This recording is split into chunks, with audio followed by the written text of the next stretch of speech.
ఏవైతే ఈ స్వయం సహాయక బ- సంఘాలు ఉన్నాయో, ప్రమాదవశాత్తు ఎవరైనా చనిపోతే గతంలో ఇన్సూరెన్స్ పాలసీ ఉండేది కాదు.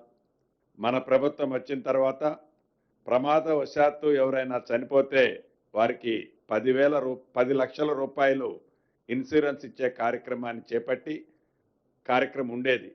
అయితే ఆ ఇన్సూరెన్స్ ప్రీమియం ఇతరత్రా ఓవర్ బర్డెన్ అవుతుందని ఇన్సూరెన్స్ కాకుండా ప్రభుత్వమే ఆ సంఘాల నుంచి ప్రభుత్వ పక్షాన 10 లక్షల రూపాయలు ఇచ్చే కార్యక్రమం చేపట్టాలని కేబినెట్లో నిర్ణయం తీసుకోవడం జరిగింది.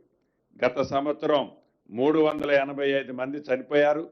వారికి 38.5 కోట్ల రూపాయలు ఈ కేబినెట్లో ఆమోదించి ఇదే ట్రెడిషన్ని భవిష్యత్తులో కూడా కంటిన్యూ చేయాలని కేబినెట్ ఆమోదించడం జరిగింది. అదే రకంగా